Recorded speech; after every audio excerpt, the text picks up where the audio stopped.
Le FC Barcelone prépare actuellement une nouvelle offre pour recruter Julián Álvarez, et je vais vous révéler le montant qui circule en interne. Selon plusieurs informations, cette proposition pourrait atteindre environ 130 millions d'euros. Mais le plus intéressant dans cette histoire, c'est que le Barça ne compte plus monter jusqu'aux 150 millions d'euros qui étaient évoqués il y a encore quelques temps. Pourquoi cette différence? Tout simplement parce que la prise de position récente de Julián Álvarez a changé beaucoup de choses dans cette négociation. Aujourd'hui, le club catalan estime avoir obtenu un avantage qu'il ne possédait pas auparavant. Le joueur a clairement laissé entendre qu'il souhaitait rejoindre Barcelone, et cela modifie complètement le rapport de force entre les différentes parties. Dans cette vidéo, nous allons analyser pourquoi le Barça est confiant sans pour autant tomber dans l'euphorie, comment cette opération est gérée en coulisses et quels sont encore les obstacles à franchir avant d'espérer voir le dossier se conclure. Après les déclarations et les signaux envoyés par Julián Álvarez, la direction barcelonaise sait parfaitement quelle sera la prochaine étape, présenter une seconde offre officielle, largement supérieure à la première. Les chiffres actuellement étudiés tournent autour des 130 millions d'euros. Pourtant, ce montant reste bien éloigné des exigences affichées par l'Atlético de Madrid. L'élément essentiel à comprendre, c'est que Barcelone ne souhaite plus atteindre la barre des 150 millions d'euros. Du moins, ce n'est pas l'intention actuelle du club. Bien sûr, dans le football, les situations peuvent évoluer rapidement, mais aujourd'hui cette limite semble avoir été revue à la baisse. Et cela est directement lié à l'attitude de Julián Álvarez. Ce n'est pas une question de manque de moyens financiers ou d'ambition sportive. Il s'agit plutôt d'un choix stratégique. Lorsqu'un joueur manifeste publiquement son envie de partir, le club acheteur obtient automatiquement un levier supplémentaire dans les discussions. Quand un joueur reste silencieux, la seule arme du club intéressé est généralement l'argent. Il faut alors convaincre le club vendeur uniquement grâce à une offre financière importante. Mais lorsque le joueur exprime clairement son souhait de changer d'équipe, la situation devient différente. La pression ne vient plus seulement de l'extérieur. Elle existe également à l'intérieur du club vendeur. En affirmant vouloir réaliser son rêve, Julián Álvarez apporte au Barça un argument précieux dans les négociations. Concrètement, Barcelone considère que cette volonté du joueur possède une véritable valeur économique. Le club estime qu'il n'est plus nécessaire de compenser uniquement avec de l'argent, ce qui est désormais facilité par la position du principal intéressé. C'est pour cette raison que l'offre envisagée se situe autour de 130 millions d'euros au lieu des 150 millions précédemment évoqués. D'une certaine manière, le positionnement de Julián Álvarez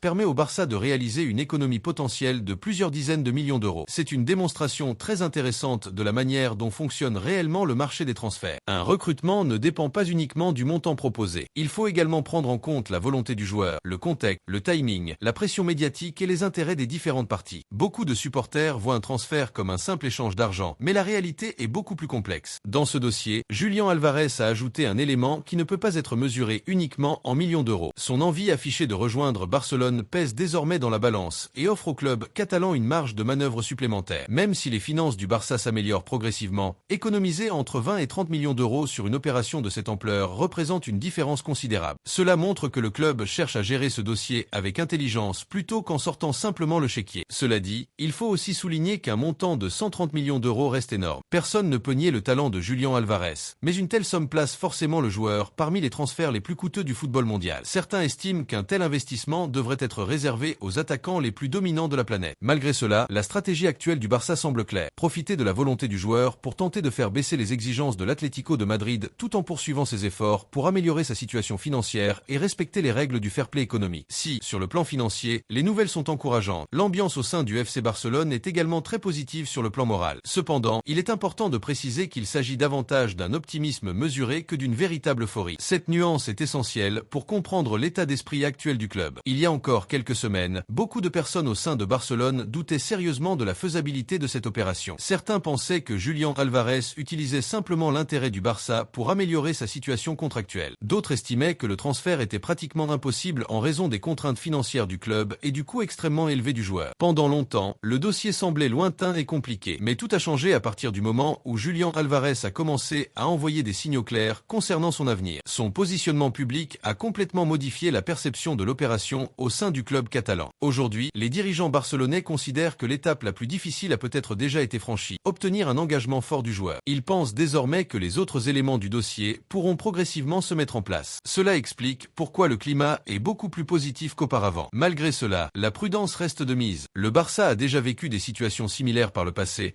Et c'est qu'un transfert n'est jamais acquis tant que tous les documents ne sont pas signés. L'exemple de Nico Williams est encore présent dans tous les esprits. L'été précédent, Barcelone se trouvait dans une position particulièrement favorable pour recruter l'international espagnol. Beaucoup de supporters pensaient même que son arrivée n'était plus qu'une question de temps. Pourtant, l'histoire s'est terminée différemment et le joueur est finalement resté dans son club. Cette expérience a servi de leçon au Barça. Les dirigeants savent désormais qu'une situation favorable ne garantit absolument pas la réussite d'un transfert. C'est pour cette raison que l'enthousiasme actuel reste contrôlé. Cependant, il existe une différence majeure entre le dossier Nico Williams et celui de Julián Álvarez. Pendant de nombreux mois, Barcelone avait tenté d'obtenir un signe public de Nico Williams. Le club espérait une déclaration, un message ou un geste montrant clairement sa volonté de rejoindre la Catalogne. Ce geste n'est jamais arrivé. Dans le cas de Julián Álvarez, la situation est différente. Le joueur s'est exprimé de manière beaucoup plus claire concernant ses ambitions. Pour les dirigeants barcelonais, cette différence change énormément de choses. Elle apporte davantage de crédibilité à l'opération et renforce les chances de réussite. C'est pourquoi l'optimisme est aujourd'hui bien plus important qu'il ne l'était dans le dossier Nico Williams. Malgré tout, personne ne souhaite répéter les erreurs du passé. Le club préfère garder les pieds sur terre, éviter toute célébration prématurée. Les supporters ont appris à rester prudents. Même lorsque toutes les conditions semblent réunies, le football reste imprévisible. Tant qu'aucune signature officielle n'a été annoncée, rien ne peut être considéré comme acquis. Du côté du Barça, la stratégie reste extrêmement méthodique. Les responsables du dossier savent que le transfert est encore loin d'être bouclé. Il reste plusieurs obstacles à surmonter, même si ceux-ci semblent désormais plus accessibles qu'auparavant. Le club considère cette négociation comme une véritable partie d'échec. Chaque mouvement est calculé avec précision. Une première offre a été présentée, puis une période d'attente a permis d'analyser les réactions des différentes parties. Pendant un moment, le dossier a semblé ralentir, mais l'intervention de Julián Álvarez a permis de relancer la dynamique. L'objectif du Barça est désormais d'avancer progressivement, sans précipitation. Les dirigeants veulent laisser le temps aux circonstances d'évoluer afin que l'Atlético de Madrid accepte progressivement une réalité plus favorable à une négociation. À Barcelone, on estime avoir gagné une partie importante de la bataille médiatique et stratégique. Le club pense maîtriser le rythme des événements et souhaite poursuivre cette approche avec patience et précision. Concernant les éventuelles menaces juridiques ou les tensions qui pourraient entourer le dossier, le Barça affiche également une certaine sérénité. Les dirigeants ne semblent pas particulièrement inquiets par les rumeurs ou les différentes polémiques qui circulent autour de cette opération. Ils rappellent d'ailleurs que ce genre de situation est fréquent dans le football moderne. Les changements d'avis, les contacts de dernière minute et les retournements de situation font partie du marché des transferts depuis de nombreuses années. Malgré tous ces éléments positifs, la direction barcelonaise sait parfaitement que le plus difficile reste encore à accomplir. Convaincre le joueur était une étape essentielle, mais convaincre l'Atlético de Madrid sera probablement le véritable défi de cette opération. Même si le Barça a réussi à obtenir un signal fort de la part de Julián Álvarez, le dossier est encore loin d'être terminé. Le véritable obstacle reste désormais l'Atlético de Madrid. C'est avec le club madrilène que les négociations les plus compliquées devront avoir lieu dans les semaines à venir. Actuellement, certaines personnes influentes au sein de l'Atlético continuent d'afficher une position très ferme concernant leur attaquant. Le club ne souhaite pas faciliter son départ et continue de valoriser le joueur à un niveau extrêmement élevé. C'est précisément ce point qui représente aujourd'hui le principal frein à l'opération. Le Barça estime avoir accompli une grande partie du travail en obtenant l'adhésion du joueur au projet sportif. Mais dans ce type de transfert, convaincre le joueur n'est souvent qu'une partie de l'équation. Il faut ensuite parvenir à trouver un accord économique acceptable avec le club vendeur. Et c'est là que les discussions risquent d'être longues et complexes. L'objectif de Barcelone est clair. Tenter d'amener progressivement l'Atlético à considérer une offre située autour de 130 millions d'euros comme une base de négociation crédible. Toutefois, personne au sein du club ne s'attend à une conclusion rapide. Les dirigeants savent que ce processus demandera du temps et beaucoup de patience. Un autre élément entre également en compte dans la stratégie actuelle, le timing. Barcelone réfléchit soigneusement au moment idéal pour présenter sa seconde offre officielle. Le club ne souhaite pas perturber davantage Julián Álvarez, ni créer un environnement trop tendu autour du joueur pendant les compétitions importantes auxquelles il participe. Pour cette raison, aucune date précise n'a encore été arrêtée concernant l'envoi de cette nouvelle proposition. Une chose semble néanmoins certaine, l'offre arrivera au moment jugé le plus opportun par les dirigeants barcelonais. Si l'on résume la situation actuelle, Barcelone prépare donc une deuxième offensive financière estimée à environ 130 millions d'euros. Cette somme est considérée comme plus cohérente avec le nouveau contexte créé par la prise de position du joueur. Le raisonnement du club est simple. Lorsqu'un footballeur exprime clairement son désir de rejoindre une équipe, cette volonté possède une valeur dans la négociation. Le Barça estime ainsi que le positionnement de Julián Alvarez lui permet d'éviter de devoir atteindre les 150 millions d'euros qui étaient évoqués auparavant. Parallèlement, l'ambiance au sein du club est nettement plus positive qu'il y a quelques semaines. L'optimisme est réel, mais il reste accompagné d'une grande prudence. Les responsables barcelonais n'ont pas oublié les expériences passées et savent qu'un transfert peut toujours prendre une direction inattendue. La grande différence qui nourrit cet espoir concerne l'attitude du joueur lui-même. Contrairement à d'autres dossiers récents, Julián Alvarez a envoyé des messages beaucoup plus explicites concernant ses intentions. Cette implication personnelle est perçue comme un atout majeur par la direction sportive du Barça. Cela ne signifie pas pour autant que tout est réglé. Les négociations avec l'Atlético de Madrid représenteront probablement la phase la plus délicate du dossier. Trouver un terrain d'entente sur le montant du transfert demandera encore de nombreux échanges et plusieurs semaines de discussion. La sensation générale du côté de Barcelone est néanmoins positive. Le club estime avancer dans la bonne direction,